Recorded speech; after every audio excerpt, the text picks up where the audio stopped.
The Computer History Museum in Mountain View, California is finally ready to tell the story of computing in a permanent exhibit that took 8 years and $19 million to create.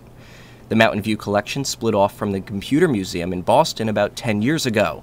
The artifacts came to Silicon Valley while the Boston Museum turned its focus to interactive exhibits. Until now, this museum had the objects, but not the story.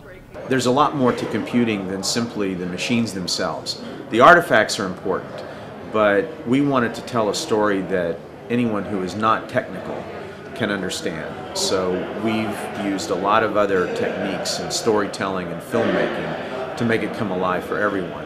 The 25,000 square foot exhibit starts out with abacuses and early calculators and progresses through vacuum tube computers, analog computers, mainframes and mini-computers, and ends up with the dawn of the PC era.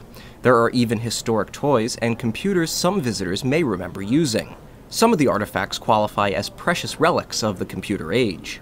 One of the original Apple I breadboard computers, the components nailed down to a piece of plywood, so we have that.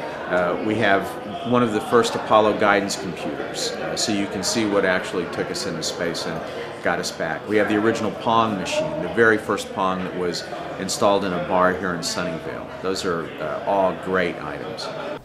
The exhibits are designed to give a complete picture of iconic platforms such as the IBM 360 mainframe. It isn't just the computer, it's also the peripherals, it's the software, it is the people, the procedures, there's communications lines, how do people actually connect to these machines. So it is the entire system approach that tells the story of how machines were made and how they were used.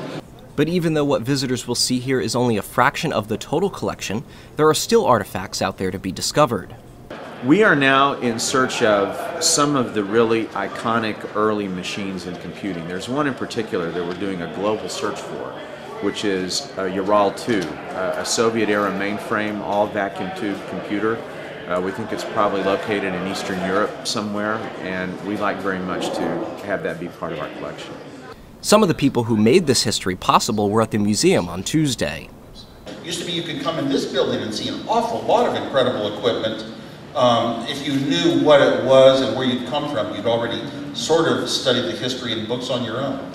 This exhibit points it out. The main thing to take away, I think, is that software is like literature or books or something, where it's, you create something that is good not only for machines to understand, but also for people to understand and enjoy. The exhibit, called Revolution, is largely a story of people who broke the rules, according to CEO Holler. Being a rebel, being a big thinker, not being afraid to fail, those are the ways we make progress as a society, and computing is a great example of how that works. The renovated museum opened to the public on January 13th, and admission costs $15. With reporting by Stephen Lawson in Mountain View, California, I'm Nick Barber, IDG News Service.